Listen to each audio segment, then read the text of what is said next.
السلام عليكم ورحمة الله وبركاته. إن الحمد لله نحمده ونستعينه ونستغفره ونعوذ بالله من شرور أنفسنا ومن سيئات أعمالنا.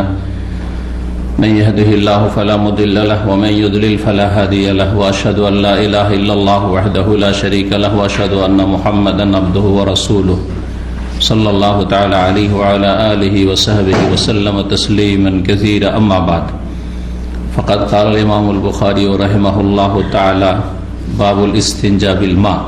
قال حدثنا أبو الوليد هشام بن عبد الملك قال حدثنا شعبة عن أبي معاذ واسمه عطاء بن أبي ميمونة قال سمعت أنس بن مالك يقول كان النبي صلى الله عليه وسلم إذا خرج لحاجته أجيء أنا وغلام معنا إداوة من ماء মানা ইদাওয়াতুম মিম্মা ইয়ানি ইস্তানজি বিহ। মহান আল্লাহর সমস্ত প্রশংসা যে আল্লাহ রাব্বুল আলামিন আমাদেরকে পবিত্রতার নিয়ম নীতিমালা সম্পর্কে সুন্দরভাবে কোরআন এবং সুন্নাহর মাধ্যমে ওহীর মাধ্যমে জানিয়ে দিয়েছেন। সালাত এবং সালাম আমাদের প্রিয় নবী শেষ নবী মুহাম্মদ রাসূলুল্লাহ সাল্লাল্লাহু আলাইহি ওয়াসাল্লামের প্রতি, যিনি আমাদেরকে প্রতিটি বস্তু বিশদভাবে বুঝিয়ে দিয়েছেন, জানিয়ে দিয়েছেন। লাকাদ আল্লামাকুম নাবিয়ুকুম কুল্লা শাই হাত্তাল খিরা। ইহুদিরা যারা ইসলামের সবচেয়ে বড় শত্রু, তারাও এই কথা স্বীকার করেছে সাহাবায়ে কেরামদের সামনে এসে যে তোমাদের নবী এমন নবী যে লাকাদ আল্লামাকুম নাবিয়ুকুম, তোমাদের নবী তোমাদেরকে সব কিছু কুল্লা শাই সব কিছু শিখিয়ে দেয়, ছোট বড় সব শিখিয়ে দেয়। হাত্তাল খেরে এমনকি পেশাব পায়খানা কেমন করে করতে হবে তার নিয়ম নীতিমালা তাও শিখিয়ে দেয়। তখন সালমান ফারসি রাদিয়াল্লাহু তাআলা আনহু হাদিসে বর্ণনা বলছেন যে আজাল, হ্যাঁ অবশ্যই, আলহামদুলিল্লাহ, এটা তো ভালো বৈশিষ্ট্য। তোমরা ভাবছো যে এত বড় মানুষ ছোট কথা কেন বলবে, এটি ইহুদিদের দৃষ্টিভঙ্গি। যেমন আজকালকার কিছু সমাজের লোকেরা এবং কিছু বক্তার অভাবে বড় বড় একবারে সায়েন্স নিয়ে, কোরআন অ্যান্ড সায়েন্স আর বড় বড় কথা, অথচ ঘরের খবর নেই, আকীদাই বুঝে না, তাওহীদ বুঝে না, পেশাব পায়খানা ডান হাতে খেতে হবে বাম হাতে খেতে হবে এটাই জানে না, বাম হাতে চা খাচ্ছে, পানি খাচ্ছে। আরো সায়েন্স বিজ্ঞান আর আকাশ আর কিছু মহাকাশ এসব আলোচনা শুনতে চায় জলসা মাহফিলে, আছে না কিছু লোকেরা। আর কিছু আলেম সমাজও এরকম আছে যাদেরকে আল্লামা বা আলেম বলা হচ্ছে সমাজে। বাড়ি ঘরের খবর নাই, পরের খবর বেশি, রাষ্ট্রীয় বিষয় আলোচনা, যেখানে কিছুই করতে পারবে না, অসহায়। অথচ পরিবারের খোঁজ নেয়, ছেলে মেয়েদের খোঁজ নেয়, আর কত যে পাপে জড়িয়ে আছে, সহ শিক্ষা, আল্লাহ মুস্তাআন। তো নবী সাল্লাল্লাহু আলাইহি সাল্লাম সব কিছু শিখিয়ে দিয়েছেন, এটা ভালো বৈশিষ্ট্য। আমাদেরকে শিখিয়ে দিয়েছেন পেশাব পায়খানা কেবলামুখী হইতে হয় না, কেবলা পিছনে করতে হয় না, ডান হাতে লজ্জা স্থান সাফ করতে হয় না, পেশাব পায়খানা সাফ করতে হয় না, ইত্যাদি ইত্যাদি। যে হাদিসটা রয়েছে মর্মে সহিহ মুসলিমের হাদিস। তো আলহামদুলিল্লাহ, দ্বীন ইসলামের এমন একটা বৈশিষ্ট্য যাতে সবকিছু শিখানো হয়েছে, ছোট থেকে বড়, ঘর থেকে একবারে আদালত, রাষ্ট্রীয় ক্ষমতা পর্যন্ত সব কিছুর দিক নির্দেশনা রয়েছে। পৃথিবীতে কোন এই রকমের বিধান পাবেন না। মানুষের তৈরি করা বিধান হলে তাতে অর্থনৈতিক সমস্যার সমাধান বলা হইলেও সেটা মানুষের কপোলকল্পিত, অকেজ, সীমিত, অন্য ক্ষেত্রে কিছু নেই। রাষ্ট্রীয় বিষয় যদি রাষ্ট্রীয় বিজ্ঞান পড়ছে, সেখানে আদব আখলাক শেখানো হয়। যদি অন্যান্য ধর্মগুলি নেন তো সেখানে সামান্য কিছু বিষয় শেখানো হয়েছে, খুঁটিনাটি কি করতে হবে কিছু শেখানো হয়। আপনি পাবেন খুঁজে হিন্দুদের বেদ পুরাণে বিয়ে শাদী তালাক ইত্যাদি, আর ধন সম্পদের ভাগ বন্টন এই সেই কি করতে হবে পাবেন খুঁজে, কোথাও খুঁজে পাবেন না, আপনি কোথাও খুঁজে পাবেন না এত বিশদ বিবরণ। তো ইসলামের বড় একটি সুন্দর বৈশিষ্ট্য, কারণ এটি হচ্ছে আল্লাহ প্রদত্ত, আল্লাহর দ্বীন, ইসলাম। জি, তো আমাদের ধারাবাহিক আলোচনা সহিহুল বুখারী থেকে কিতাবুল উযু, উযুর পর্ব বা উযুর অধ্যায়। আজকে অধ্যায় নম্বর 15 আর হাদিস নম্বর 150 দিয়ে শুরু করছি। তারিখ 3 জামাদুল উলা 1442 হিজরি মোতাবেক। আজ হচ্ছে ইংরেজি 18 ডিসেম্বর 2020। বাব বলছেন ইমাম বুখারী রাহিমাহুল্লাহ, বাবুল ইস্তিনজা বিল মা। এই অধ্যায় হচ্ছে শৌচ কার্য সম্পন্ন করা বা পেশাব পায়খানা পরিষ্কার করা, সাফ করা বিল মা, পানির দ্বারা। এটা সবচাইতে উত্তম এবং এটি হচ্ছে সর্বপ্রথম। পানি যদি না থাকে অথবা পানির স্বল্পতা থাকে অথবা পানি ব্যবহারে অপারগ হয়,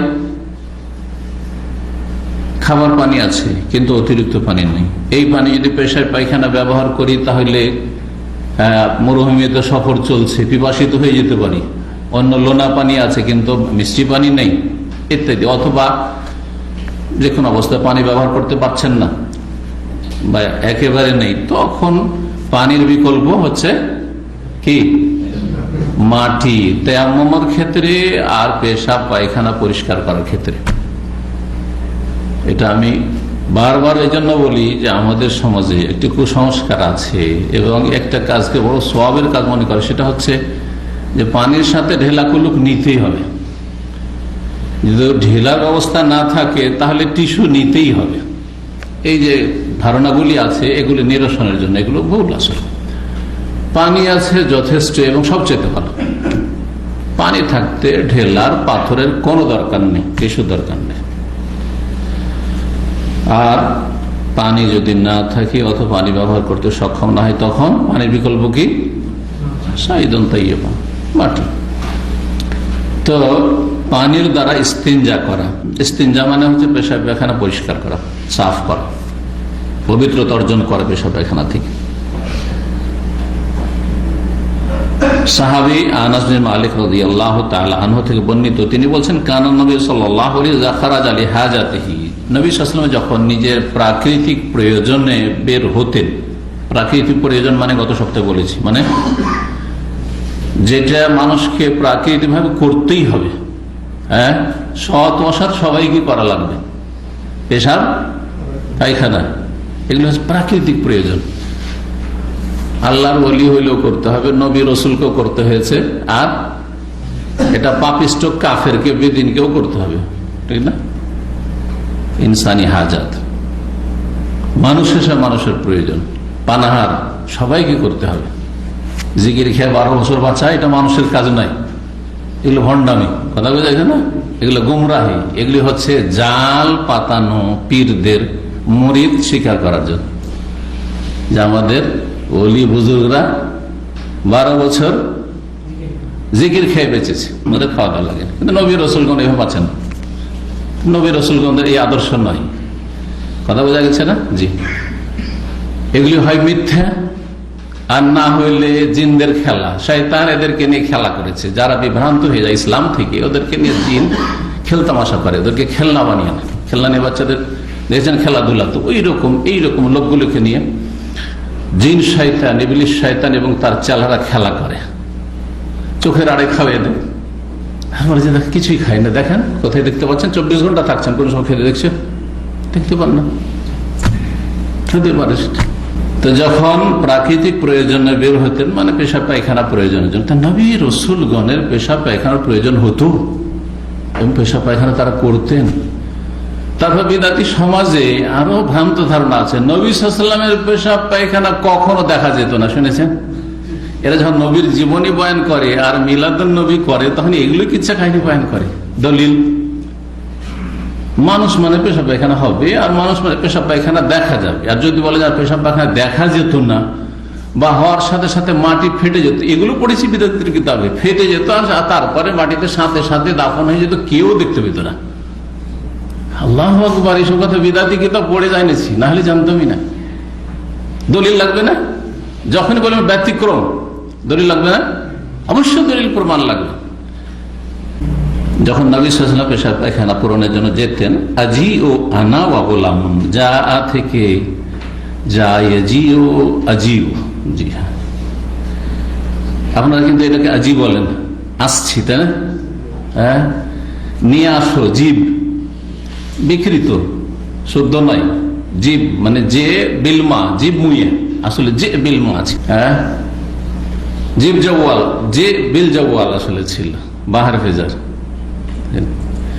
এইভাবে যেমন অন্য ভাষাতে, আপনাদের ভাষাতে এরকম বিকৃতি আছে না নেই? বিকৃতি আছে। ঠিক ওই রকমই মাতৃভাষা বিকৃত হয়ে যায় শুদ্ধ ভাষা থেকে, তখন মাতৃভাষায় পরিণত হয়, আঞ্চলিক ভাষায় পরিণত হয়, যে কোনো ভাষা।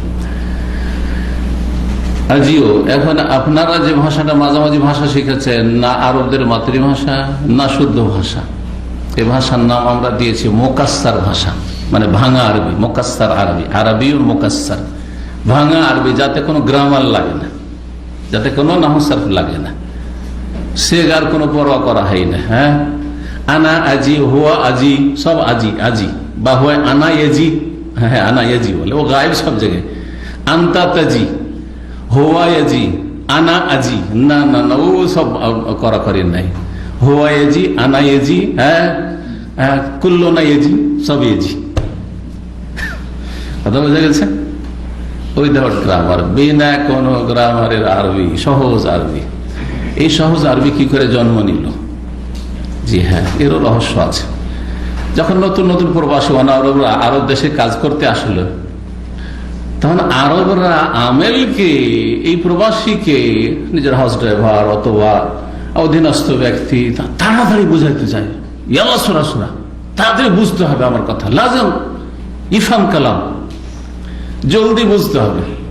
আর এই বেচারা তো এক অক্ষর আরবি পড়েনি, জলদি বুঝবে কি করে? যদি মাতৃভাষা বলছে আরবি, তাহলে কিছু বুঝছেন না। শুদ্ধ ভাষা ওরাও অনেকে বলতে পারে না, আর বললেও বুঝবেন না। তখন ওরা আরবিকে দিল ভেঙে, যে গ্রামার থাকবে কিচ্ছু থাকবে, দিল ভেঙে। আপনারাও সুবিধা দেখলেন যে আমাদের আরবি গ্রামারও শিখা লাগবে না, ফালা ফালা ফালু এসব শিখা, ফালো না ফালো কিচ্ছু শিখা লাগবে না। আপনাদেরও সহজ হলো, বিদেশিদের অনারবদের আর আরবিয়ানদেরও সহজ হলো বুঝাইতে। এই দুই দিক থেকে সহজ হওয়ার কারণে তৃতীয় একটি ভাষা জন্ম নিল, সেটার নাম হচ্ছে আরবিউল মুকাসসার, ভাঙা আরবি। এই হলো আপনাদের আরবি বলা। অনেকে মাদ্রাসা পড়ে আসে, বড় দুঃখজনক বিষয়, মাদ্রাসা পড়ে আসে, দাওরা পড়ে এসছে, কামেল পাশ করে এসছে, আসার পরে ভাঙা আরবি বলা, হ্যাঁ এটা দুঃখজনক। যাই হোক, আজিও শব্দটি এটা হচ্ছে শুদ্ধ, আজিও আমি, আর আমরা নাজিও, সে এজিও, তুমি আসা তাজিও, তোমরা তাজিউ না, তোমরা আসবে বা তোমরা আসছো। আজ আমি আসতাম, আনা ও গোলামুন মানা, গোলামুন এবং একজন বালক, এটা ছেলে, ছেলের নাম আসেনি হাদিস, তারই সঙ্গে ও খিদমত করতো আনাস রাদিয়াল্লাহু তাআলা আনহুর সাথে রাসূলুল্লাহ সাল্লাল্লাহু আলাইহি ওয়াসাল্লামের, সেই বালকটি। গোলাম আরবিতে গোলাম মানে বালক, জি এখনো সাবালক হয়নি, আর একবারে ছোট্ট না, বালক বলছেন বাংলাতে যাকে বালক বলে, সেটা হচ্ছে গোলাম আরবিতে। কিন্তু উর্দুতে গোলাম মানে হচ্ছে কৃতদাস, গোলাম মানে কৃতদাস। অনেকে উর্দু আর আরবি অনেক শব্দ আরবি শব্দ উর্দুতে ঢুকে থাকার কারণে ভাষার কোনো পার্থক্য করে না। এই জন্য আরবির তর্জমা করে উর্দু সেন্স নিয়ে। ওই উর্দু পড়েছে মাদ্রাসায়, ভারত বাংলাদেশে উর্দু মিডিয়াম, কমে মাদ্রাসায়, আলিয়া মাদ্রাসায়, আর তারপরে তখন উর্দু, গোলাম মানে তো চাকর, বলেন আমাদের দেশে গোলাম মানে চাকর, গোলাম মানে কি দাস, কিন্তু দাস, কিন্তু ওটা উর্দু। আব্দুল মানে দাস আরবিতে, বুঝে গেছে? আব্দুল মানে দাস, কিন্তু আরবিতে গোলামন মানে হচ্ছে বালক, হাজা গোলাম। এটা যে আব্দুল মাজিদ সামনে বসে আছে, 10-11 বছর বয়স, যতদিন 15 বছর 16 বছর না গেছে ততদিন গোলাম। যখন সাবালক হয়ে যাবে তখন আর নাম হয় সাব, ফাতা, হ্যাঁ যুবক, তখন ওর নাম যুবক, নাম চেঞ্জ হবে। এর সাথে একটু ছোট তেফিল, একবার দুধ পান করেছে 2 বছর বয়সের ভিতরে রদে, হ্যাঁ স্তন্যদান পানকারী শিশু, জি হ্যাঁ রদে, প্রত্যেক স্তরে আলাদা আলাদা তখন নাম হয়ে যায়। জি, তো এই বালকটি আসতো সাথে, আমি এবং একজন বালক। এইখান পর্যন্ত কথা। মা আনা এদাওয়াত মিম্মা, এদাওয়াত যেহেতু দাম্মা পেশ দেওয়া হয়েছে, তো এখানে মা আনা এদাওয়াত মিম্মা, আমাদের সাথে পানির একটা পাত্র থাকতো। আমরা পানির একটা পাত্র নিয়ে আসতাম, আমি আসতাম আর একটা বালক পানির পাত্র নিয়ে, কার জন্য? রাসূলুল্লাহ সাল্লাল্লাহু আলাইহি ওয়াসাল্লামের জন্য। তাহলে এখানে আজিও আনা ওয়া গোলামুন, এখানে থামতে হবে। তারপরে মানা এদাওয়াত মিম, তাহলে এদাওয়াতুন হবে। আর যদি আজিওর মাফুল করি এদাওয়াকে, তাহলে হবে আজিও আনা ওয়া গোলাম মানা আজিও এদাওয়াতান। তো এইটা মানে খুব সূক্ষ্ম হচ্ছে না, কারণ আজিও সরাসরি এদাওয়াতান হয় না, বা লাগে, বা দিয়ে মোতাদ্দি হয়, নিয়ে আসতাম যদি হইতো। সুতরাং এখানে এদাওয়াতুন পড়াটাই বেশি সহি বা সহি।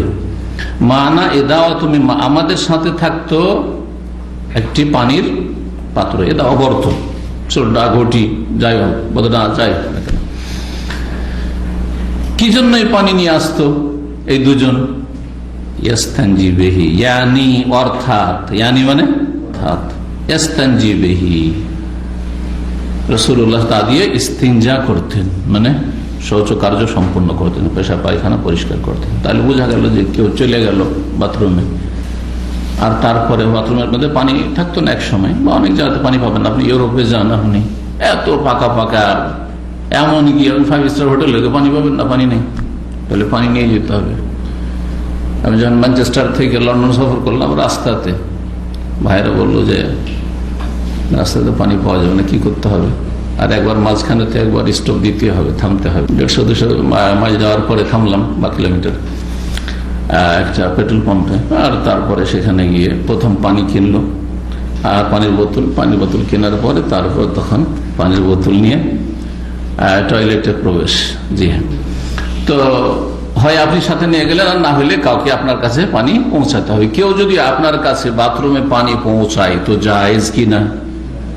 এই হাদিস দ্বারা আমরা জানতে পারলাম যে জায়েজ, বেশ বেপরদা না হয়, হ্যাঁ, না দেখে, লজ্জা স্থানে নজর না পড়ে, এই শর্তের সাথে। জি, দরজা রেখে দিল, অথবা আড় করা আছে নিচে দিয়ে, কাপড়ে আড় আছে, আর কিছুর আড় আছে, নিচে দিয়ে ঢুকিয়ে দিল, কোনো অসুবিধা নেই। নিচে দিয়ে আপনার থাকতে পারে দরজায় ওরকম কোনো খোলা, নিচে দিয়ে ঢুকানো যাবে, পানি ঢুকিয়ে দিল, কোনো অসুবিধা নেই। অথবা খোলা মাঠে আছে, আর পর্দার আড়ালে আছে, পর্দা করা আছে, আড়ে আছে, পানিটা নিজে কাছাকাছি রেখে দিল, যাতে পানির জন্য প্রয়োজন হলে পানি হাতের নাগালে পেয়ে যান।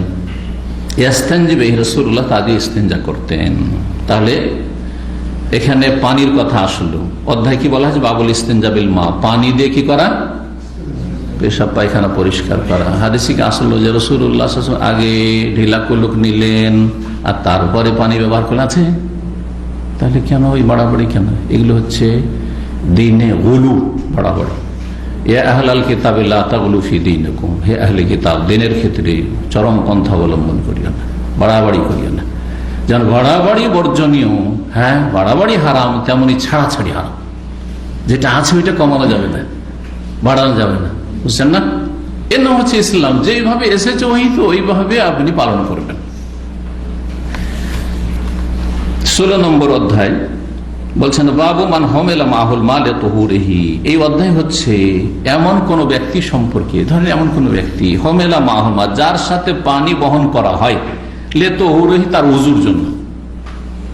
একজন কেউ বড় মানুষ আছেন, উনি নিজের হাতে পানি বহন করবেন না, আপনার আব্বা আছেন, আপনার আম্মা আছেন, আপনার বড় ভাই আছেন, আপনার উস্তাদ আছেন, যে কেউ হোক, বড় ব্যক্তি, নেতা আছেন, যেখানে হতে পারে, যে কোনো জায়গায়, শ্বশুর আছেন, বা কারোর জন্য, জুনিয়রের জন্য অনেক সময় হতে পারে, ছোট ছেলে, বুঝবেন না, ওর জন্য আমি পানি নিয়ে যাচ্ছি, জায়েজ নয়। যদি কারোর জন্য পানি বহন করা হয়, কিসের জন্য? লিতহুরিহি, তার পবিত্রতার জন্য, উযু করবে, একটু পরে উযুর প্রয়োজন হবে, পানি বহন করছে আরেকজন, জায়েজ কিনা? জায়েজ।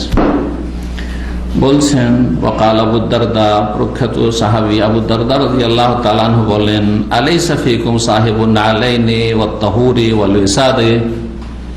আবু দারদা রাদিয়াল্লাহু তাআলা যখন কুফা গিয়েছিলেন, ইরাকে, তখন সেখানে গিয়ে যখন লোকেরা মাসলা মাসাইল জিজ্ঞেস করত, তখন বলতেন যে তোমার আমাকে কেন জিজ্ঞেস করবে?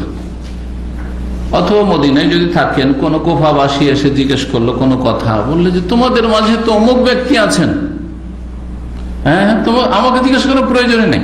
জি, আগের সালাফগণের আদর্শ ছিল যে বড় আলেম থাকতে ছোটরা মুখ খুলতো না, ফতোয়াবাজি করতো না। আর এখন যে যত ফতোয়া দিতে পারে, যে যত বেশি সোশ্যাল মিডিয়াতে হাইলাইট হতে পারে, যে যত বেশি বাহাদুরি দেখাইতে পারে ফতোয়াতে, বুঝছেন না, চেঞ্জ হয়ে গেছে। কারণ আল্লাহর ভয় কমে গেছে। ফতোয়া দিতে গিয়ে সালাফরা কাঁপতেন, আইম্মা কেন কাঁপতেন যে কি জানি ফতোয়া দিব আমি, আর ভুল যদি করে দিই তো জাহান্নামে যাবো আমি, ও তো বেঁচে যাবে। বলছে আল্লাহ আমাকে তো কালে ফতোয়া দিয়েছে। এই জন্য সন্দেহ লাগছে না, খবরদার ফতোয়া দেবেন না। সম্যক জ্ঞানে দলিল জানা নেই, বিনা দলিলে ফতোয়া দেবেন। ইমাম আবু হানিফা রাহিমাহুল্লাহ, লা ইয়াহিল্লু লিআহাদিন, কারোর জন্য হালাল নয় মানে কি? হালাল নয় মানে কি? হারাম, সোজা ভাষা। দুই নেগেটিভ মিলে পজিটিভ হয়, জানেন এটা? হ্যাঁ, তোমার সেখানে যাওয়াতে কোনো নিষেধ নেই। নিষেধ একটা নেগেটিভ, আর একটা হচ্ছে নেই নেগেটিভ। দুই নেগেটিভ দিয়ে কি হয়ে গেল? কেউ বলছে আমার কি ইসলামিক সেন্টারে দার্সে আসতে কোনো বাধা নিষেধ আছে? তোমার ইসলামিক সেন্টারে আসতে বাধা নিষেধ নেই মানে কি? হ্যাঁ, আসতে পারো। দেখেন, নিষেধ নেই, এই দুটো কথা না বললে একটা কথা হয়ে গেল, আসতে পারো, সমান অঙ্কের, এতে সমান। নিষেধ নেই সমান বৈধ, জায়েজ। তিনি বলছেন কারো জন্য হালাল নয় মানে হারাম। কালামি, যে আমার কথা কালা আবু হানিফা বলেছেন, এই কথা দিয়ে ফতোয়া দিয়ে দিবে। ফতোয়া কাজীখানে আছে, ফতোয়া আলমগিরিতে আছে, ফতোয়া স্বামীতে আছে, আর হেদায়েত আছে, ফতোয়া দিয়ে দিবে। অথচ এগুলো হাদিসের কিতাব নয়, আর আয়াত নয়, এগুলো মানুষের কথা, ফুকাহাদের কথা, আইম্মাদের কথা। সবচেয়ে বড় ইমামি যদি আবু হানিফাকে ধরেন, তারপর তিনি বলছেন আমার বেকালামে, আমার কথার ভিত্তিতে ফতোয়া দেওয়া হারাম। মালাম ইয়ারিফ, যতক্ষণ পর্যন্ত না জানবে, মিনাইনা কুলনা, কোত্থেকে বললাম, মানে কোন আয়াত হাদিসের ভিত্তিতে বললাম। মালাম ইয়ারিফ দলিল, যতক্ষণ পর্যন্ত আমার দলিলটা না জানবে, যে আবু হানিফা রাহিমাহুল্লাহ কোন দলিলের ভিত্তিতে বলেছেন, কোন আয়াত। আর দলিল হচ্ছে ইম্মা আয়াতুন আও হাদিসুন সুন্নাহ, একটি আয়াত কমপক্ষে, আর না হলে একটি সহিহ হাদিস, বিশুদ্ধ সূত্রে প্রমাণ। কিন্তু আল্লাহু মুস্তাআন, আজকাল সোশ্যাল মিডিয়ার যুগে সাধারণ মানুষও ফতোয়া দেওয়া শুরু করছে। জেনারেল শিক্ষিত, দু চারটা কিছু শিখেছে, আর শেখার পরে কেউ জিজ্ঞাসা করলে নিরাশ ফিরিয়ে দিতে জানে না, খালি হাতে ফিরিয়ে দিতে যায় না। আল্লাহু আকবার।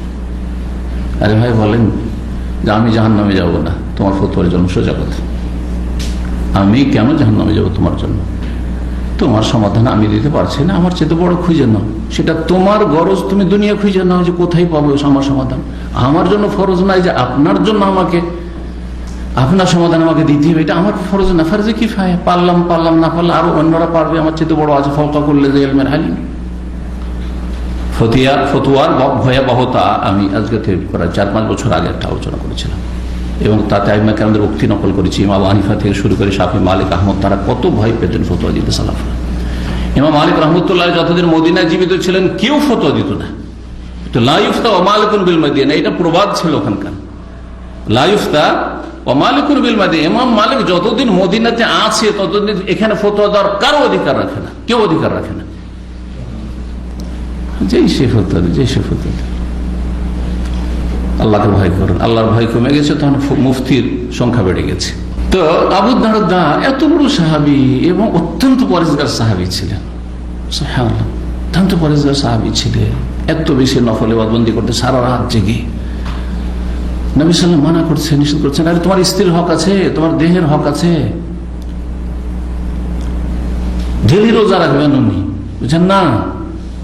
তাহলে যদি তোমাকে খুব বেশি লাগতে হয়, বাড়াইতে বলি, একদিন রোজা রাখো, আর একদিন বিরতি দাও, সিয়ামে দাও এর চাইতে লা সামা মান সামাল আবাদ, যে সারা জীবন রোজা, প্রতিদিন রোজা রাখে, সে রোজা রাখলোই না, সিয়াম পালন করলো না, মানে সিয়ামের নাকি পাবেই না। ডেলি সিয়াম পালন করলে গুনার কাজ করবে। শরীরের হক আছে, চোখের হক আছে, পরিবারের হক আছে, অতিথির হক আছে, কেউ আসবে বাড়িতে, বাপ মায়ের হক আছে, তাদের সাথে মাঝে মাঝে বসে খাবে কমপক্ষে, ডেলি রোজা রাখবে। আরো কাজকর্ম আছে, আরো দায়িত্ব আছে। তারপরে সুস্থ থাকতে হবে, মধ্যম পন্থা অবলম্বন করতে হবে। নবী সাল্লাল্লাহু আলাইহি ওয়াসাল্লাম নিষেধ করেছিলেন। এত তারপর পরেশগারি শুধু ফতোয়া দেওয়ার জন্য যথেষ্ট নয়, এটাও শুনে রাখেন।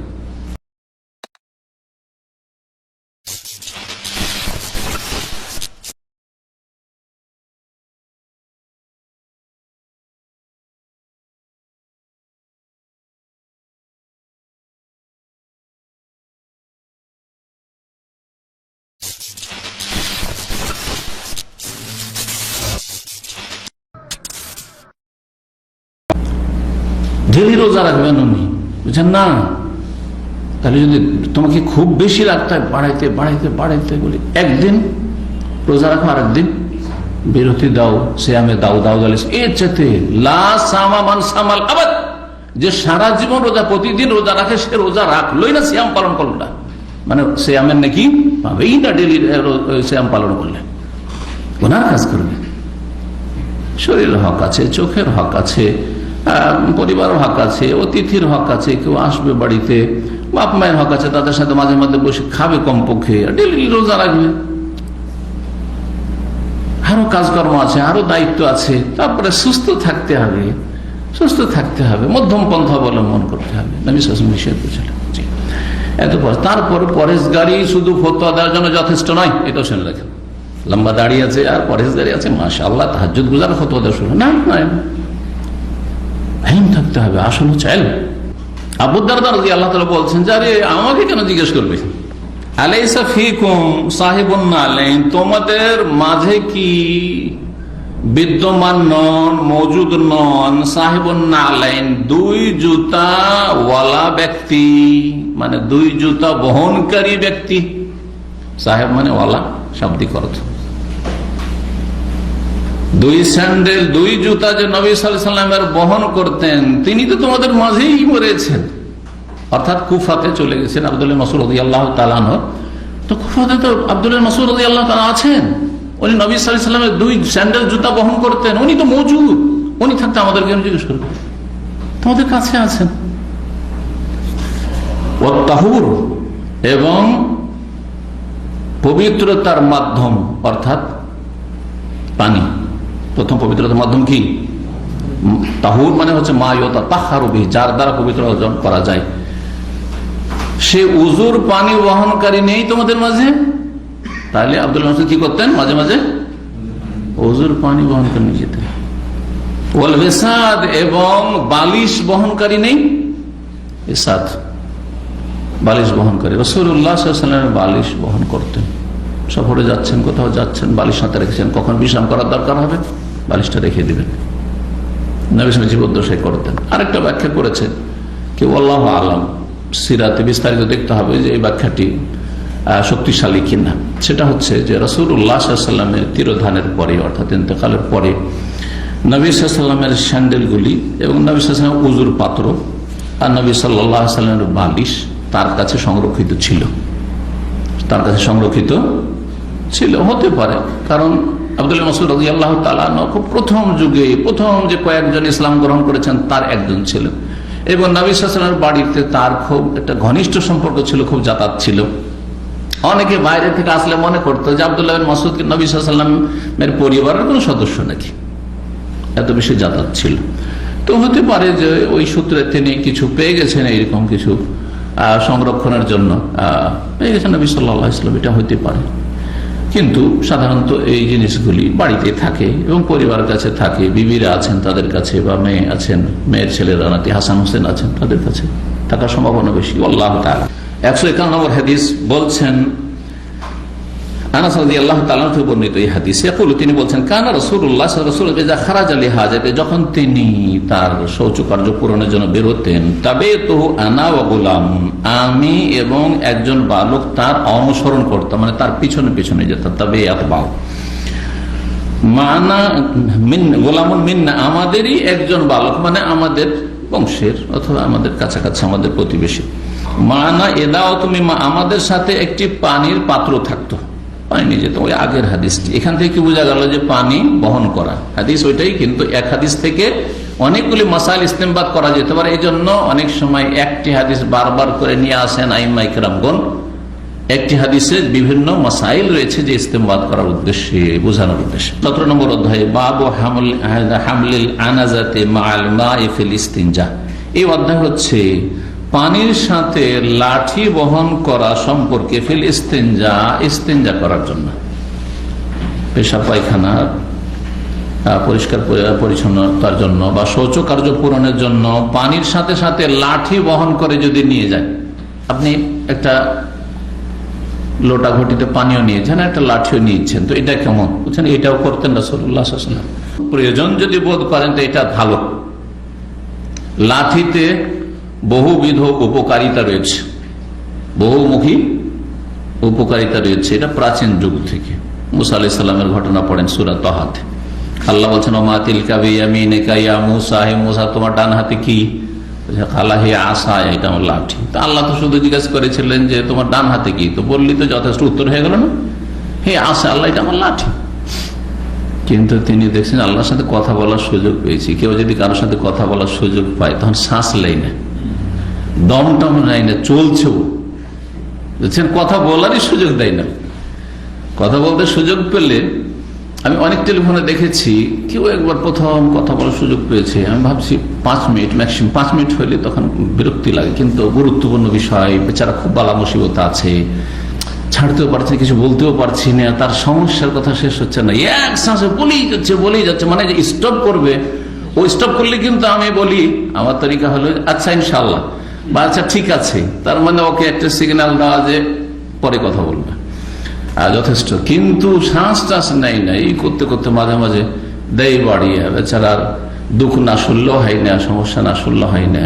অনেক সময় অনেক লোকের যে কি বালা মুশকিল কষ্ট থাকে, আল্লাহ যেন আমাদের সকলের হেফাজত করে, ভালো মানুষদের বিশেষ করে আল্লাহ হেফাজত করে। তো আল্লাহর সাথে কথা বলতে পেরেছি, সুবহানাল্লাহ। কি আল্লাহর সাথে সরাসরি কথা বলতে পায় মুসা কালিমুল্লাহ আর মুহাম্মদ রাসূলুল্লাহ সরাসরি কথা বলেছেন। রাসূলুল্লাহ মুসা আলাইহিস সালাম যদি পাহাড়ে কথা বলে থাকেন, মুসাকে অনেকে কালিমুল্লাহ জানে, কিন্তু রাসূলুল্লাহ যে আল্লাহর সাথে কথা বলেছেন এটা কিন্তু অনেকেই খেয়াল করে না। মুসা আলাইহিস সালাম জমিনে কথা বলেছেন আল্লাহর সাথে, তুর পাহাড়ে, আর রাসূলুল্লাহ কথা বলেছেন 7 আকাশের উপরে মেরাজে। জি, এই সম্মান, এই মর্যাদা রাসূলুল্লাহ সাল্লাল্লাহু আলাইহি সাল্লামের। কোরআন সুন্নাহ অনুসারী সালাফিরা আহলে হাদিসরা জানে, কিন্তু বাড়াবাড়ি করে শিরক কুফরিতে লিপ্ত হয় না, আর নাস্তিক বিদিনদের মতো ছাড়াছাড়িও নেই। বোঝা গেছে? বা বিদআতপন্থী এক শ্রেণীর লোকেরা রয়েছে, নবী সাল্লাল্লাহু আলাইহি হাদিস বললেন, আরে তোমার হাদিস তোমার কাছে রাখো। কত বড় বেয়াদবি! আপনি বলছেন খুব নবী মহব্বত, আশিকে রাসূল, আর হাদিসের কথা হাদিসের রাসূল বললে কোনো মূল্যায়ন করেন না। এটা আবার ইহতিরাম হইল নাকি, সম্মান হইল? রাসূলুল্লাহ সাল্লাল্লাহু আলাইহি ওয়াসাল্লামের জন্য লাঠি পিছনে পিছনে বহন করে নিয়ে যেতেন এই আনাস রাদিয়াল্লাহু তাআলা। রাসূলুল্লাহ 10 বছরের খাদেম, এবং তার সাথে আর একটা বালকও থাকতো মাঝে মধ্যে। মুসা আলাইহিস সালাম কি বলেছিলেন?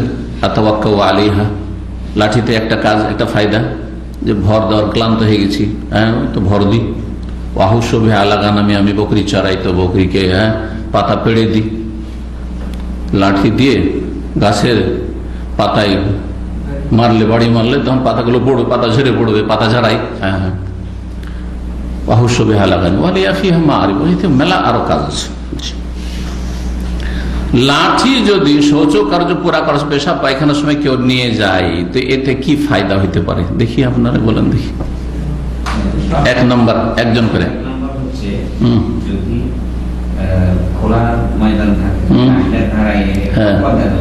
খোলা ময়দান ধরেন, উঁচা নিচে জায়গাও পাচ্ছেন না, লোকজন দূর থেকেও নজর চলে, 2-3 কিলোমিটার দূর থেকে নজর চলে আসতে পারে অনেক সময়।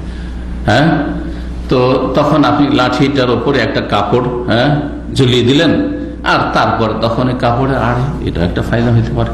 চলেন, একটা ফায়দা হলো, এটা ভাষ্যকার কোন উল্লেখ করেছেন। দ্বিতীয় আর কেউ?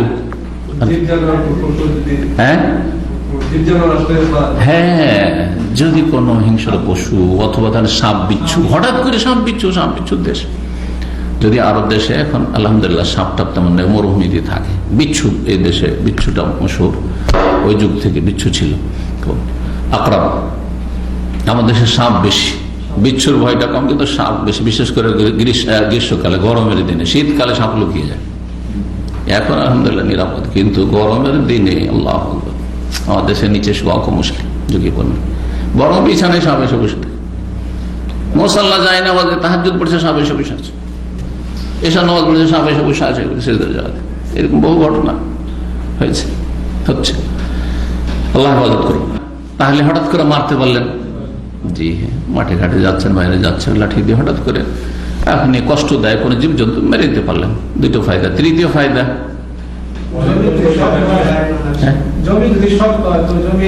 জমি অনেক সময়, আর আরব দেশের মাটি কত শক্ত, এইখানে না হয় বালি, কিন্তু আপনি নবী সাল্লাল্লাহু আলাইহি ওয়াসাল্লাম মক্কা মদিনায় দেখেছেন কত শক্ত পাথর। তো এইসব এলাকা থেকে মাটি যদি বের করতে হয়, বা এমনকি পাথরও যদি, ছোট পাথরও যদি বের করতে হয়, তাহলে লাঠির আঘাতের প্রয়োজন হবে। তো ওইটা দিয়ে একটা কাজ। তার সাথে আর একটা, পেশাব করার সময় শক্ত মাটিতে যদি পেশাব করেন তো ছিটে, কিন্তু এটা হচ্ছে প্রতিক্রিয়া, রিয়াকশন। শক্ত মাটিতে পেশাব করলে ছিটে একবারে নাকে মুখে চলে আসবে, ঠিক না? কিন্তু ওইটাকে যদি ভেঙে নরম করে দেন তাহলে আর ছিটা ওইভাবে আসবে না। ঠিক মানুষের সাথে চলাফেরার ক্ষেত্রে এরকম, কথা বোঝা গেছে? আপনি যদি কারোর সাথে শক্ত আচরণ করেন তাহলে ওর রিয়াকশন আসে, ছিটা আপনার মুখে আসবে, ক্ষতির আশঙ্কা রয়েছে। সেই জন্য মানুষের সাথে নম্র ব্যবহার করেন, সদয় হন, ভালো ব্যবহার করেন, আপনার সাথে ভালো আচরণ করবে। জি, এছাড়াও আরো বহু কাজ। হ্যাঁ, সালাত, উজু করার পরে রাসূলুল্লাহ সাল্লাল্লাহু আলাইহি ওয়াসাল্লাম সালাত পড়তেন, তাহিয়াতুল উজু। তাহলে তখন অথবা সালাতের সময় হয়েছে, সুতরা লাগবে না। মসজিদের বাইরে, মসজিদের না হয় মেহরাবে ইমামতি করছেন, কিন্তু বাইরে সুতরা দিতে হবে। এইরকম মসজিদও এই যে আজকাল খোলা, সালাত শুরু করে দিয়ে যেখানে সেখানে সালাত শুরু, যথাসাধ্য চেষ্টা করবেন একটা পিলার দেখে, অথবা একটা মানুষই বসে আছে, একজন লোক মুসল্লি বসে তার পিছনখানে, যাতে আপনার সামনে দিয়ে কেউ না যেতে পারে। জি, এইভাবে আসলে সালাফদের যুগে, সাহাবায়ে কেরাম, তাবিঈন, তাবা তাবিঈনের যুগে এগুলো ঢালাহারে সুন্নত পড়ার নিয়মটা ছিল না তো মসজিদে, যে সালাম ফেরার পরে আর দোয়া জিকির আজকার সৌদি আরব আর দেশে হলো ওই বিদাতি মোনাজাতের পরে একবার সবাই মসজিদ ফুল, সব সুন্নাত পড়ছে। এইরকম তরিকা তো ছিল না আসলে। এই তরিকাটা তো পরবর্তীকালের তরিকা। আগের তরিকা ছিল যে আমি যেখানে অনেক গুণে বেশি পাবো, অনেক গুণে বেশি, 25 গুণের একটি হাদিস রয়েছে সহিহুল জামেতে, যে সুন্নাতটা বাড়িতে বললে 25 গুণ, আমি ফরজটা পড়লাম 25 গুণ পেলাম, 27 গুণ মসজিদে, তো সুন্নাতটা বাড়িতে পড়লে 25 গুণ পাবো। আর আমার বাড়িতে যদি পড়ার ব্যবস্থা থাকে, বাসায় ব্যবস্থা থাকে, আমি কেন মসজিদে পড়তে যাবো, 1 গুণ কেন নেব? বুঝতে পারছেন? কিন্তু এই বাহানা তো আবার ভুলে যান না, কারণ অনেকেই আবার মসজিদে পড়লো না আর বাসায় গিয়ে পড়লো না, ও ভুলে গেল। কারণ ফেতনা তো আছে, এই যে মোবাইল ফেতনা। সালাম ফেরার পরে টিপাটিপ শুরু করে দিয়েছে মুসাল্লা, তার সময় জিকির আজকারি বলিস। আল্লাহু আকবার। অনেক লোককে দেখে অবাক লাগে, দাড়িওয়ালা মানুষ, নামাজি মানুষ, আর সালাম ফেরার পরে আস্তাগফিরুল্লাহ আস্তাগফিরুল্লাহ আস্তাগফিরুল্লাহ খুব বেশি করলো, জিকির আজকার শুরু করলো। আরে সাথে সাথে ওর টেনশন লাগা আছে যে দেখতে হবে যে কি এলো মেসেজ টেসেজ, দেখি কার কি কল এলো আর মেসেজ এলো, ও তখনই দেখতে হবে ওকে। তাহলে 10-20 বছর আগে যখন মোবাইল ছিল তখন কি করে আমরা চলছিল? 10টা মিনিট 5টা মিনিট ধৈর্য ধারণ করছেন না, মসজিদে শুরু করে দিচ্ছেন আপনি, কি কোন খুশুর সালাত হইল? আনাস ইবনে মালিক রাদিয়াল্লাহু তাআলা থেকে বর্ণিত এই হাদিস, অধিকাংশ হাদিসগুলো ইস্তেনজার হাদিস, পেশাব পায়খানার। কে বয়ান করেছে? দেখেন এরপর 3টা হাদিস কিন্তু এখনই আসলো। কারণ আনাস খাদেম চাইতে বেশি কে জানবে এই বিষয়গুলি? তো আনাস মালিক বলছেন রাদিয়াল্লাহু আনহু, কানা রাসূলুল্লাহ রাসূলুল্লাহ সাল্লাল্লাহু আলাইহি ওয়াসাল্লাম টয়লেটে বা বাথরুমে প্রবেশ করতেন। ফাআহমেলু আনা ওয়া গোলামুন, আমি বহন করতাম এবং একজন বালক।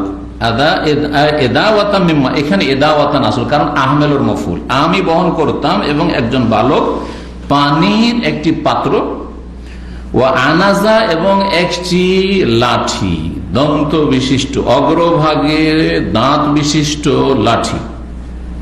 জি, কোন কোন লাঠিতে, লাঠির আগের দিকে আমাদের আঞ্চলিক ভাষা আমরা আল বলি।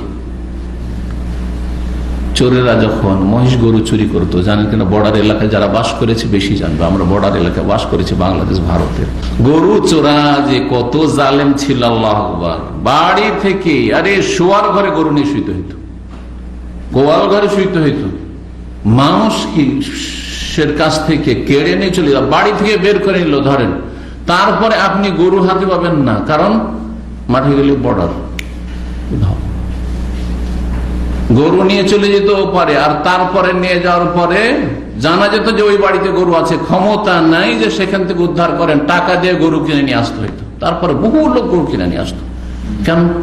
গরু ধরেন 1 লাখ টাকার, আর ওই চোরের কাছে যদি ওই নিজের গরুটাই কিনে নেয় তাহলে 50,000 60,000 পেয়ে যাবে, তো যা 40,000 তো বাঁচলো।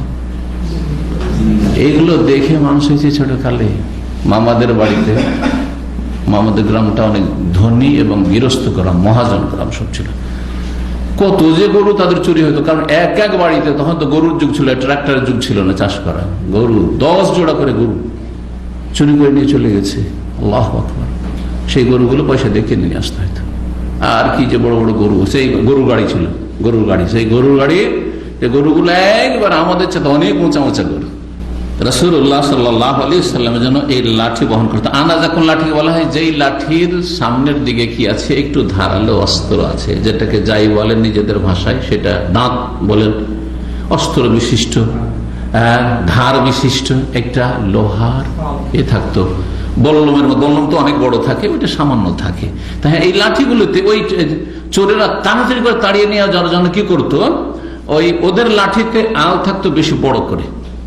আর অনেকেই কাইঠাই গরুকে, এটা বুঝেন তো, কাইঠাই গরুকে বা গরু দিয়ে চাষ করার জন্য অনেক সময় বদমাইশি করে গরু, তখন ওকে জুলম জায়েজ নাই, লাঠি দিয়ে হালকা মারেন সেটা আলাদা কথা, কিন্তু লাঠির অগ্রভাগে আপনার ধারালো এটা কাঁটার মতো আছে, সেটা ঢুকিয়ে দিত আর লাফাইত গরু।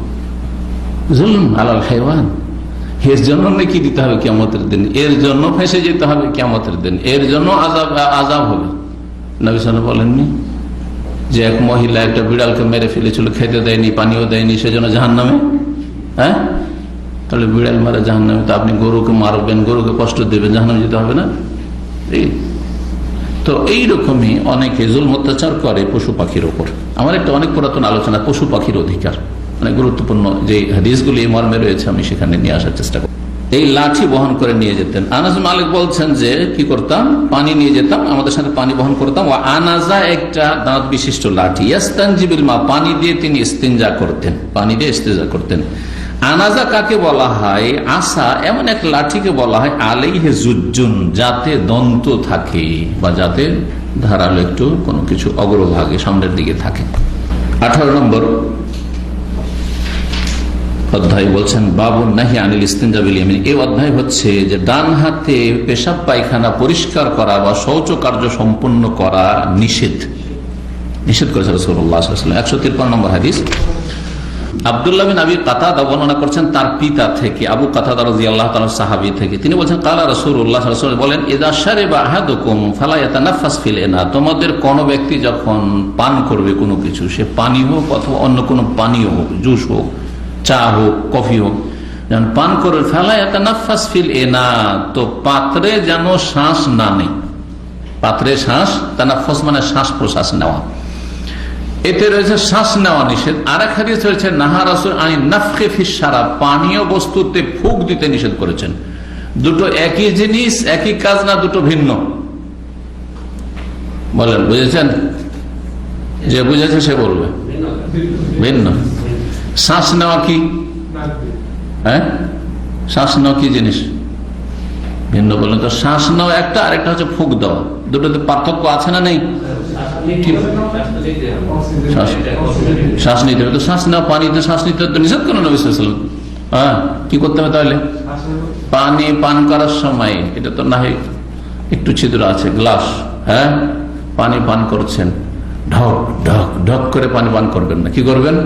1 ঢোক খেলেন, 2 ঢোক খেলেন, যতটা খেলেন, যখন শ্বাস নেওয়ার দরকার হবে তখন পানিটাকে সরিয়ে দিয়ে শ্বাস ছাড়েন, বাইরে শ্বাস ছাড়েন। ওই পানিতে বা পানীয়তে যেন শ্বাসটা না যায়, কারণ ভিতর থেকে যে শ্বাসটা বেরোচ্ছে সেটাতে জীবাণু থাকতে পারে, সেটা দূষিত, সেটা আপনার পানীয়তে যাবে, আপনার শরীর স্বাস্থ্যের ক্ষতি হতে পারে।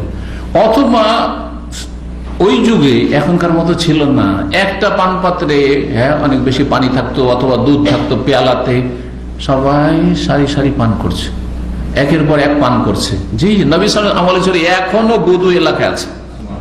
আমি বদু এলাকা সফর করেছি, আল কাসিম থেকে 50 কিলোমিটার দূরে একবারে বেদুইন একবারে এলাকা, মাত্র 4 ভাই তারা বাস করে, 4 ভাইয়ের বাড়ি আছে। এক ভাই তাদের আস্কারি পুলিশ ছিল, দিনদার ধার্মিক দাড়িওয়ালা মানুষ। সে বলল এক সময়, আমি আল কাসিমে থাকতাম 2 বছর, যে আপনাকে আমি বাড়ি নিয়ে যাবো, আর আমার শ্বশুর বাড়ি নিয়ে যাবো। তোর শ্বশুর বাড়ি আল কোরাইন, আল রাস একটা জায়গা আছে কোরাইন, ওখানে নিয়ে গেল। ওরাও বধূ কিন্তু একটু মানে এখন হয়েছে আর কি, 25-50টা ঘর হয়েছে। টেলিফোন সেই যুগ কিচ্ছু ছিল, ল্যান্ড টেলিফোনও ছিল না সেই এলাকাতে, বধূ এলাকাগুলোতে। কিন্তু এখন শহর হতে যায়, এখন তো ওগুলো শহর হয়ে গেছে। ওখানে গিয়ে রাত থাকলাম, সাহারি করলাম। তো সাহারির ওদের নিয়ম কানুনটা জানলাম, ওটা হইল। আর ইফতারি করলাম এক জায়গায় ওখানে, আর সেখানে কিছু বাংলাভাষী ছিল, সেখানে কিছু দর্শ দিলাম। তারপর শহর করলাম। সকালবেলা নিয়ে গেল ওদের একেবারে 50 কিলোমিটার দূর, কোনো রাস্তা নেই, রোড নেই, কিছু এই হটর মটর করছে, তার পিক আপ আর ওইভাবে নিয়ে গেল। এমনি রাস্তা আছে আর কি, মানে গাড়ি চলছে, কিন্তু কোনো পাকা রাস্তা নয়, মানে বালিতে মাটিতে যে রাস্তা থাকে উঁচা নিচা। দেখি 4 ভাই আছে, 4 ভাইয়ের একজন ওদের আমির, ওর কাছে একটা পিস্তল থাকবে, কারণ প্রতিরক্ষার জন্য নিয়মিত। তার পেলাম। আর যাওয়ার পরে ওদের একটা বিষয় ছিল সেখানে, তো যাই হোক সেখানে একটু উপকার তারা পেল, যে বিষয় বিস্তার বলার দরকার নেই। তারপরে তখন সেখান থেকে আসলাম। তো ওই যে বধূ গ্রামে দেখলাম, সেখানে কোনো টেলিফোন নেই, কিচ্ছু নেই, যোগাযোগ নেই, বিদ্যুৎ নেই, হয়তো মোটর, যা পয়সা আছে মোটর আছে, আর না হইলে ওই প্রদীপ জ্বালিয়ে থাকছে।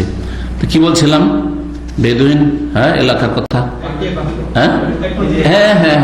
তো ওই এলাকায় আল কুরাইনেও দেখলাম, যেটা একটু শহরের মতো হয়ে গেছে বেদুইন থেকে। তাদের মধ্যে মাগরিবের সালাত পড়তে গেছি, তো প্রথম কাতারে বসে আছি, তো পানি দিচ্ছে, তো আপনার স্টিলের বড় বাটিতে, আর এইরকম হয়েছে যে দুধ দিচ্ছে, তো পানি দিচ্ছে। সেদিন পানি ছিল, পানি একদিক দিয়ে দেওয়া শুরু করেছে, একে একে সব পানি খেয়েছে। তখনকার যুগে এই বোতল মসজিদ ওগুলোতে ছিল না, বধু এলাকাতে। তো এই পানি দিচ্ছে সবকে, মাগরিবের সালাতে সব বসে আছে। আজানের পরে পানি সবাই খাচ্ছে, সবাই নিচ্ছার খাচ্ছে, পাশের লোকটিকে দিয়ে দিচ্ছে ডান দিক থেকে বাম দিকে। তো আমার পালা আসলো, তো আমি তো জীবনে এরকম করে খাইনি। চিন্তা করলাম যে এখন সঙ্গ দোষে লোহা ভাসে, সঙ্গ দোষে আমাকে এখন ভাসতে হবে এদের সাথে। কি করবো, বলবো যে খাবো না, লজ্জাও লাগলো, এমনি আমার লজ্জাটা বেশি। তো বলতে পারতাম যে না, পানির দরকার নাই, তো ওটা বলাও হইলো না আমার দ্বারা। অনেক আগের কথা বলছি, তো তাই সেটা 27-28 বছর হয়েছে।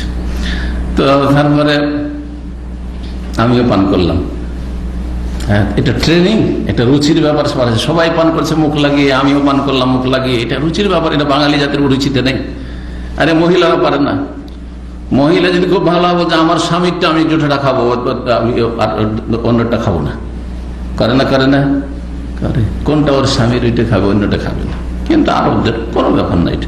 তো যাই হোক, এরকম জুঠা খাওয়া নবী সাল্লাল্লাহু আলাইহি ওয়াসাল্লাম এরকম করেছেন বহু সময়। দুধ এসেছে হাদিয়া, সাহাবাই আসহাবে সুফা সব বনাহারে আছে, ক্ষুধার্ত আছে। নবী সাল্লাল্লাহু আলাইহি ওয়াসাল্লাম দুধ পান করে দিয়ে ডান দিকে থেকে দাও, একে একে একে একে সব পান করে, সবাই পান করছে। আবু হুরায়রা রাদিয়াল্লাহু তাআলা আনহু বলছেন, রাসূলুল্লাহ সাল্লাল্লাহু আলাইহি ওয়াসাল্লাম পান করে আমার পেট ভরে গেছে। তা বলছে, ইশরাব আবু হুরায়রা, আরো পান করো, আরো পান করো। দেখলাম যে আমার একবার এখানে উঠে গেছে, আর পারছি না, ইয়া রাসূল আর পারছি না। রুচির ব্যাপার আছে। তো এতে যদি শ্বাস নেন ঢক ঢক ঢক ঢক করে, তো ওইটা এই শ্বাসটা অন্যের জন্য অরুচিকর হবে না, যে ফস ফস করে ওতে শ্বাস ছাড়ছেন আর পাশের লোক পান করতে লাগবে, তখন তার অরুচি হবে।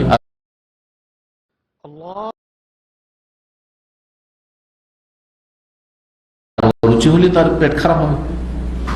দেখেন, যে খানাটা অরুচির সাথে খান, তাতে কিন্তু পেট খারাপ হয়। তানাফুস, তাহলে শ্বাস নাও। কি করবেন, পানি পান করলেন, বেশি পানি পান করতে হবে। তাহলে পানি পান করে যখন আপনার শ্বাস নিতে হবে, তখন পাত্রটা একটু সরিয়ে দিয়ে শ্বাস নেন, বা মুখটা সরিয়ে দিয়ে শ্বাস নেন, এটা করেন, পাত্রে নয়। আর একটা হচ্ছে ফুক দেওয়া, গরম জিনিস, গরম চা অনেকে করে ঠান্ডা করে ফুক দিয়ে, না এটা করবেন না, এটাও করবেন না। ভেতর থেকে যে আপনার শ্বাসটা বেরিয়ে আসে সেটা দূষিত থাকে, আর যেটা মানুষ টানে সেটা ফ্রেশ। জি, ফালায়াতানা ফাস ফেলিয়ে না, যখন পান করবে তখন পাত্রে শ্বাস নেবে না। ওয়াইদা আতাল খালা, আর যখন বাথরুমে আসবে, ফালাইয়ামাসসা যাকারাহু বিয়ামিনি, লজ্জাস্থান ডান হাতে স্পর্শ করবে না, লজ্জাস্থান ডান হাতে স্পর্শ করবে না। ওয়ালা ইয়াতামাসসাহ বিয়ামিনিহি, আর ডান হাতে পরিষ্কার করবে না। মাসাহ মানে এখানে পরিষ্কার করা, ইস্তিনজা। ডান হাতে ইস্তিনজাও করবেন, পেশাব পায়খানা সাফ করবেন। ডান হাতে তাহলে পেশাব পায়খানা সাফ করাও নিষেধ, আর ডান হাতে লজ্জা স্থান স্পর্শ করা, ছোঁয়াও নিষেধ, এবং পাত্রে শ্বাস নেওয়া নিষেধ করে রাসূলুল্লাহ সাল্লাল্লাহু আলাইহি ওয়াসাল্লাম। এই নিষেধ আজ্ঞাগুলি হারাম না মাকরুহ, শুধু এই বিষয়টি জানতে হবে। দেখি আপনাদের ফতোয়া, আনুমানিক ফতোয়া বলেন আপনারা, অথবা জানা থাকলে বলেন, সমস্যা নেই। কিন্তু আনুমানিক যদি বলেন ভুল বলেন তো আমি তো ঠিক করে দেবো, কিন্তু আনুমানিক কাউকে ফতোয়া দিবেন না। এখানে বলেন অসুবিধা না, ক্লাসে, কারণ ভুল হলে ঠিক করার জন্য আছে ইনশাল্লাহ। কিন্তু আপনি আরেকজন রাস্তায় জিজ্ঞেস করলেন, ভাই এটা হারাম না মাকরুহ, দিলেন একটা ছেড়ে, আপনি না মোটেই ছাড়বেন না আপনি যতক্ষণ এলেম না আছে। বোঝা গেছে? মাকরুহ তাহরিম না মাকরুহ তানজিহ? মাকরুহ তানজিহ মানে অনুত্তম, মাকরুহ বলতে পারেন। আর যেটা মাকরুহ তাহরিম মানে হারাম, না জায়েজ। হ্যাঁ, মাকরুহ তানজিহ। আর কেউ তাহলে কেউ বাম হাতে পেশাব পায়খানা সাফ না করে ডান হাতে করলে কি মাকরুহ মানে জায়েজ? হ্যাঁ, ওযু থাকলে, ওযুর থাকলে, ওযুর থাকলে করা যাবে। আর দারুরা তবে হুল মাহজুর, ওযুর থাকলে কোনো সমস্যা নেই। কারো বাম হাতি নেই তো কি করবে? বাম হাত কেটে আছে, ওতে পানি ভিজানো নিষেধ, তো কি করবে? করতে তো হবে, ও তো জায়েজ, তখন কোনো ব্যাপারই না। হ্যাঁ, অধিকাংশ আইম্মা কেরাম আবু হানিফা, শাফি, মালিক, আহমদ এই চার এবং তারা বলছেন যে মাকরুহ তানজিহ, মাকরুহ তানজিহ।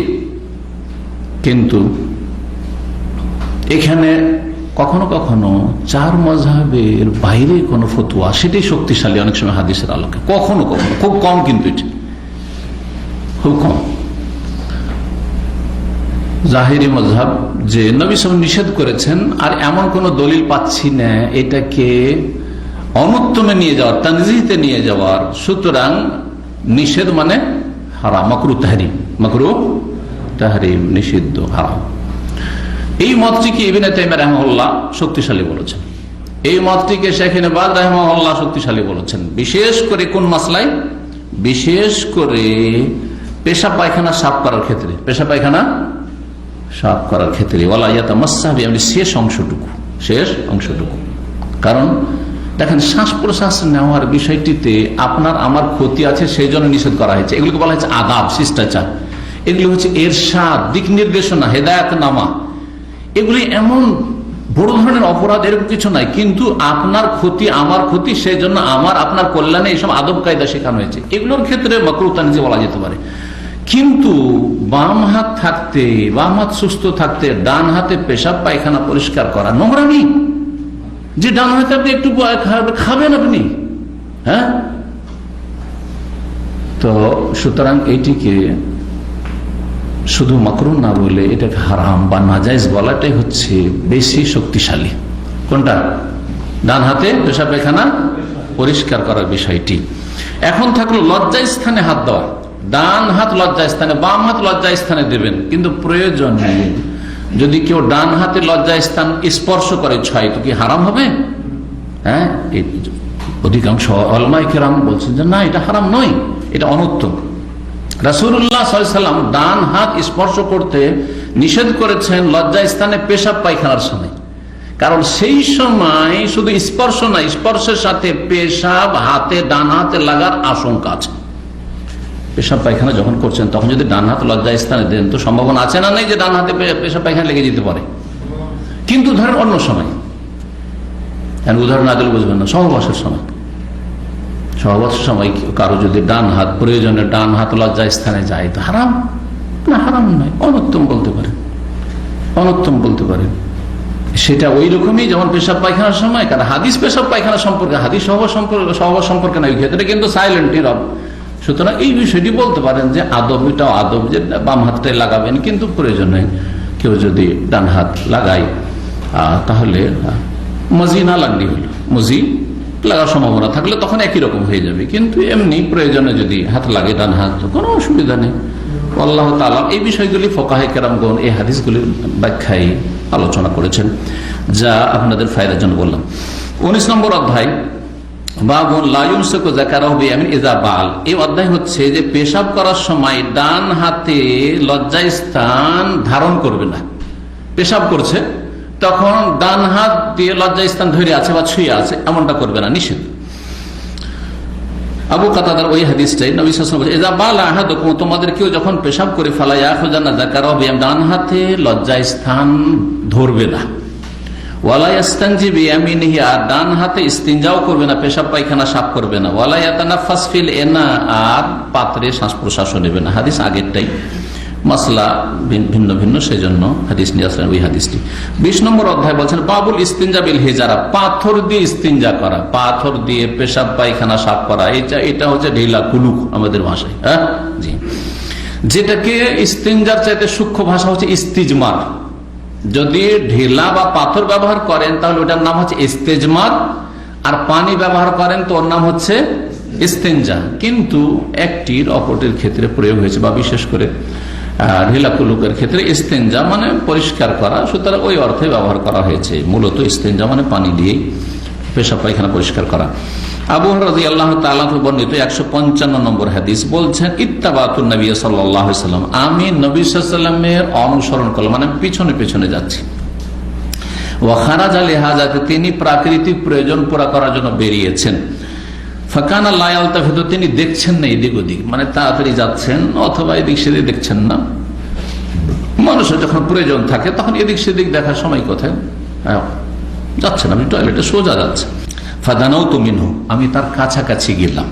যদি লজ্জা স্থানে নজর পড়ার আশঙ্কা না থাকে তাহলে যেই ব্যক্তি পেশাব পায়খানা করছে তার কাছাকাছি যাওয়া জায়েজ। কিন্তু যদি লজ্জা স্থানে নজর পড়ার আশঙ্কা থাকে বা সম্ভাবনা থাকে তাহলে কাছে যাবেন না, দূরে থাকবেন। বুঝতে পারছেন? তাহলে এখন খোলা জায়গাতে কাছে গেলেই নজর চলে আসবে আর আপনি কাছে চলে যাচ্ছেন, এটা না জায়েজ। কারণ লজ্জা স্থানে দৃষ্টি দেওয়া বা লজ্জা স্থানের দিকে তাকানো হারাম, জায়েজ নয়। পক্ষান্তরে ধরেন ঘেরা আছে, এখানে বাথরুম, পাশে একজন পেশাব পায়খানা করছে বাথরুমের ভিতরে, আর আপনি ওর পাশে একবারে ওর সামনে হচ্ছে আপনার উজুর নল, উজু করছেন, দোষ আছে? কোনো দোষ নেই, কোনো দোষ নেই। অথবা গেটের কাছে দাঁড়িয়ে আছেন, গেটের বাইরে কোনো কিছু করছেন, অসুবিধা নেই। বলছেন যে আমি কাছাকাছি গেলাম, ফাঁকা, তখন নবী সাল্লাল্লাহু আলাইহি ওয়াসাল্লাম বলে ইবগিনি আহজারান, ইবগিনি বা আবগিনি, ইবগিনি এখানে ইবগিনি মানে আমার জন্য তলাশ করো কয়েকটি পাথর, আমার জন্য তলাশ করো কয়েকটি পাথর ঢিলা কুলুকের জন্য। আস্তানফিজ বিহা বা আস্তানফিজু বিহা, আস্তানফিজ বিহা শুদ্ধ, ইস্তানফাজা ইস্তানফিজু, জি নাফাজা থেকে ইজতানাবা ইস্তানফাদা, আস্তানফিজ ইস্তানফাদা ইস্তাগফারা, আস্তানফিজ বিহা তার দ্বারা আমি পরিষ্কার করব, বা শৌচকার্য পূরণ করবো। ইস্তেনজার অর্থে রয়েছে আস্তানফিজ, আও নাহবাহু আস্তানফিজ বলেছেন অথবা আস্তানজি বলেছেন, সন্দেহ হয়েছে তখন বলেছে এইরকমই কোন শব্দ ব্যবহার করেছেন। ওয়ালা তাতিনি বিআজমিন ওয়ালা রাউসিন, আর আমার কাছে হাড় অথবা গোবর নিয়ে আসবে না, আমার জন্য পাথর নিয়ে আসো কয়েকটা, কিন্তু হাড় হাড্ডি নিয়ে আসবে না। আর কি নিয়ে আসবে না? রস মানে গোবর, রস মানে হচ্ছে গোবর। আমি কয়েকটা পাথর নিয়ে আসলাম আমার কাপড়ের আঁচল দিয়ে, কাপড়ের আঁচলে এরকম করে নিয়ে আসলাম পাথরগুলো। তারপরে রাসূলুল্লাহ সাল্লাল্লাহু আলাইহি ওয়াসাল্লামের পার্শ্বে রেখে দিলাম, কাছে রেখে দিলাম। তাহলে নিশ্চয় পর্দা করা ছিল, নিশ্চয়ই এমন কিছু দিয়ে আড় করা ছিল যাতে নজরে না আসে, কাছাকাছি রেখে দিলেন হাতের নাগালে। ওয়া আরাদতু আনহু, আর সেখান থেকে আমি মুখ ফিরিয়ে নিলাম, মানে ফিরে গেলাম, তারপর চলে আসলাম, সরে গেলাম। ফালাম্মা কাদা, যখন তিনি শৌচকার্য পূরণ করলেন বা পেশাব পায়খানা পুরা হলো,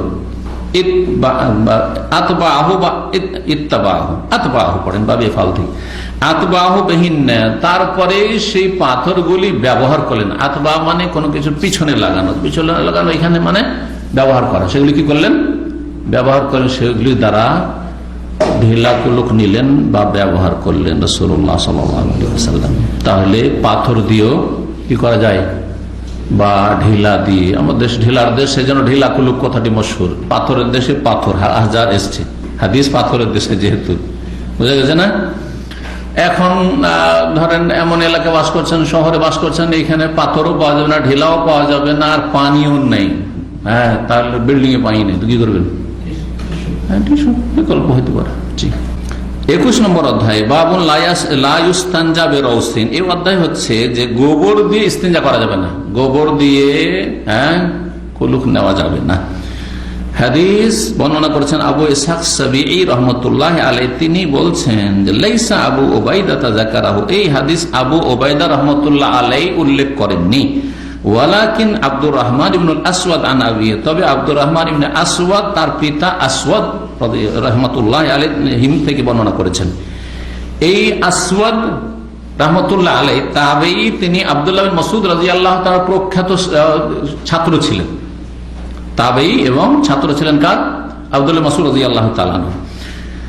আবু ওবাইদা এই হাদিস বর্ণনা করেন। এটা বলার উদ্দেশ্য হচ্ছে যে আবু ওবাইদা হচ্ছেন আব্দুল্লাহ মাসউদের ছেলে, কিন্তু বাপের সাথে দেখা হয়ে বাপ থেকে হাদিস তিনি সরাসরি নেননি, মানে ওই বয়স পাননি যে বাপ থেকে তিনি হাদিস গ্রহণ করবেন বা শিক্ষা নেবেন। তো যার ফলে আব্দুল্লাহ মাসউদ রাদিয়াল্লাহু তাআলার ইন্তেকাল 32 হিজরিতে হয়ে গেছিল। 32 হিজরিতে আব্দুল্লাহ মাসউদ রাদিয়াল্লাহু তাআলার ইন্তেকাল হয় মদিনায়, এবং তার বাকিতে উসমান রাদিয়াল্লাহু তাআলার কবর পাশেই কবর রয়েছে রাদিয়াল্লাহু তাআলা। জি, তো প্রথম দিকে 32 হিজরি মানে উসমান রাদিয়াল্লাহু তাআলার আমলে শুরু সেই সময় আপনার মাঝামাঝিতে, কারণ 35 হিজরি পর্যন্ত উসমান রাদিয়াল্লাহু 35-36, তারপরে তখন আলী রাদিয়াল্লাহু তাআলা ছিলেন 5 বছর, 4.5 বছর, 5 বছর। তো উসমান রাদিয়াল্লাহু তাআলা জামানা ছিল, খেলাফত আমল ছিল। তো আবু ওবাইদা যদিও আব্দুল্লাহ মাসউদের ছেলে, কিন্তু এই হাদিস উনি উল্লেখ করেননি, মানে উনি ওনার আব্বার কাছ থেকে হাদিস নেননি। কেউ বয়ান করেছে এই হাদিস যে আবু ওবাইদা তার পিতা থেকে হাদিস মুনকাতি, বিচ্ছিন্ন সনদ, কারণ সরাসরি যখন নেয়নি তো হাদিস কি? হাদিসের সনদ মুনকাতি। এই কথা সনদ বুঝাইতে চেয়েছেন এখানে। কিন্তু আসওয়াদ রাহমাতুল্লাহ আলাইহি, তিনি আব্দুল্লাহ মাসউদের ছাত্র, তিনি এই হাদিস বর্ণনা করেছেন। আন্নাহু সামি আব্দুল্লাহ, তিনি আব্দুল্লাহ রাদিয়াল্লাহু তাআলা, আব্দুল্লাহ বলতে আব্দুল্লাহ বিন মাসউদ রাদিয়াল্লাহু তাআলা, যখন আব্দুল্লাহ বলা হাদিস আব্দুল্লাহ বিন মাসউদ বলছেন ইয়াকুল আতান নবী সাল্লাল্লাহু আলাইহি ওয়াসাল্লাম গায়েত, নবী সাল্লাল্লাহু আলাইহি ওয়াসাল্লাম টয়লেটে বা বাথরুমে আসলেন, পেশাব পায়খানা পুরানো গায়েত নিচু জায়গাকে বলা হয়, গত সপ্তাহে বলেছে। আর নিচু জায়গাতে খোলা মাঠে মানুষ বসে পেশাব পায়খানা পুরানোটা যাতে দূর থেকে নজরে না আসে, ওইখান থেকে ঘরে তৈরি করাও যদি থাকে, অথবা বাড়ির পেছন দিকে যে আগের যুগে হইতো আমাদের, বা এখনো গ্রাম অঞ্চলে আছে আপনার বাথরুম তৈরি করা আছে টাটির, অথবা যারই হোক না কেন খড়ের, সেটাকেও গায়েত বলা হয়। গায়েত মানে পেশাব পায়খানা পূরণ করার স্থান। ফামারানি আন আতিয়া হবে সালাসাতি আহজার, আমাকে নির্দেশ দিলেন যে আমি যেন 3টা পাথর নিয়ে আসি, 3টি পাথর নিয়ে আসি। সহিহ মুসলিমের হাদিসে রয়েছে, সালমান ফারসি রাদিয়াল্লাহু তাআলা বর্ণিত হাদিস, যে শুরুতে বলছিলাম, সেই হাদিসে বলা হয়েছে যে ওয়ালা ইস্তানজি বিআকাল্লা মিন সালাসাতি আহজার, 3 পাথরের কমে যেন কেউ ইস্তেঞ্জা না করে, মানে পেশাব পায়খানা সাহেব। তাহলে কুলুক যদি নিতে হয়, ঢিলা কুলুক বা পাথর ব্যবহার করতে হয়, তাহলে কমপক্ষে 3টা নিতে হবে। এই হাদিস প্রমাণ করে। এই মতটি হচ্ছে ইমাম শাফি, ইমাম আহমদ, ইমাম মালিক, কিন্তু ইমাম আবু হানিফা রাহিমাহুল্লাহ বা হানাফি মাযহাব বলছে 3টি শর্ত নাই, 3 বার করলেই হইল। 3টি শর্ত না, বা তাহারা তাদের কাছে তাহারাত হয়ে গেল, পুরা হয়ে গেল। যদি একটাতে সাফ হয়ে যায় তাও চলবে, দুটাতে সাফ হয় তাও চলবে। উত্তম অবশ্যই 3টি, নবী সাল্লাল্লাহু আলাইহি ওয়াসাল্লাম 3টি বলেছেন উত্তম। যদি 3টি না হয়, অনেক সময় কিন্তু ধরেন বড় পাথর আছে, বড় ঢিলা আছে, তার 3 দিক বা 2 দিক ব্যবহার করলেন, দিয়ে দুটো হইলো, তো কোনো অসুবিধা নেই। এক কথায় উদ্দেশ্য হচ্ছে আল ইনকা, পরিষ্কার পরিচ্ছন্নতা, পরিষ্কার হইতে হবে। আর সেটা 3 বার হলে হচ্ছে কমপক্ষে 3 বার হবে। 3 বারও যদি দেখেন সাফ হয় না, তাহলে তার বেশি তখন ব্যবহার করবেন।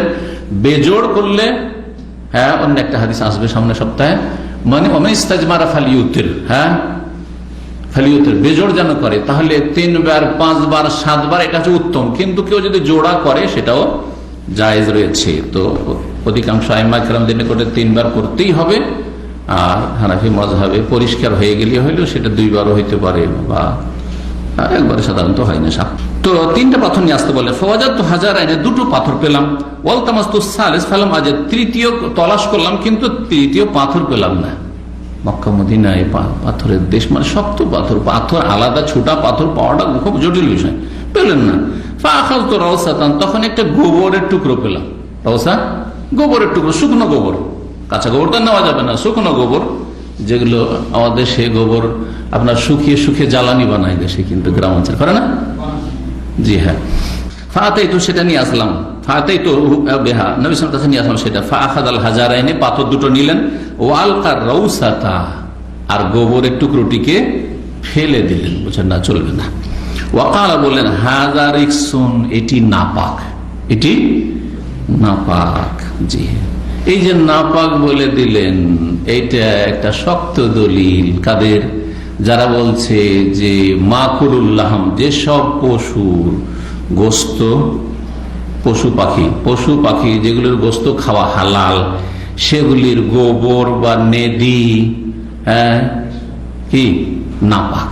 কারণ হাদিস আসলো হাযা রিকসুন, আর হাদিস বুখারীর, এটা নাপাক। রিকসুন মানে রিকসুন, রিকসুন মানে রিকসুন, অন্য রিওয়ায়াতে রয়েছে রিকসুন, বুখারীতে রয়েছে রিকসুন, নাজাস। দলিল বাহ্যিক খুব শক্ত, তাই না? দলিল শক্ত না, একদম শক্ত দলিল। কিন্তু একটি হাদিস আর একটি হাদিসের ব্যাখ্যা করে। ইবনে খুজাইমায়, সহিহ ইবনে খুজাইমায় হাদিস রয়েছে, সেখানে রয়েছে ওয়া রাউসাতু হিমার, সেটা গাধার গোবর ছিল। কিসের গোবর ছিল? গাধার গোবর। আর গাধা খাওয়া হারাম, সুতরাং গাধার গোবর হচ্ছে নাপাক, গাধার গোবর নাপাক। বোঝা গেছে? একটি হাদিস আর হাদিস ব্যাখ্যা করে। সুতরাং এই হাদিসকে যে হানাফি মাযহাবে দলিল পেশ করা হয়েছে যে আপনি গরুর গোস্ত খাচ্ছেন, ওটের গোস্ত খাচ্ছেন, বকরি খাচ্ছেন, কিন্তু বকরির নেদি, গরুর গোবর আর ওটের গোবর এগুলি হচ্ছে নাপাক, এগুলি তাদের কাছে কি নাপাক। কিন্তু তারা নাপাককে দুই ভাবে ভাগছে, নাজাসাতে গালিজা, নাজাসাতে খাফিফা। বলছে নাজাসাতে গালিজা হচ্ছে আপনার হিংস্র পশু অথবা যেগুলি খাওয়া যাবে না সেগুলির পায়খানা বা মানুষের পায়খানা, নাজাসাতে গালিজা মানুষের পায়খানা পেশাব। কিন্তু গরুর আর আপনার এসব যে গবাদি পশু যেগুলো রয়েছে সেগুলির হচ্ছে নাজাসাতে খাফিফা তাদের কাছে, তাদের ভাষায়। অধিকাংশ আইম্মা-কেরামরা বলছেন যে না, যেই পশু বা যেই পাখির গোস্ত খাওয়া হালাল, তার পেশাব এবং পায়খানা হচ্ছে পাক। দলিল বেশ কিছু রয়েছে, যা আসবে আপন জায়গায় সহিহ বুখারীতে ইনশাআল্লাহ কিছুদিনের মধ্যে। তার একটি দলিল, নবী সাল্লাল্লাহু আলাইহি ওয়াসাল্লাম প্রথম দিকে এসে বকরি বাঁধার জায়গায়, বকরির খোয়াড় বলে না কি বলে, বকরির বাঁধার জায়গাতে, বকরির বাথান অথবা খোয়াড়, এখানে সালাত আদায় করত। তারপরে এটা তো আমল।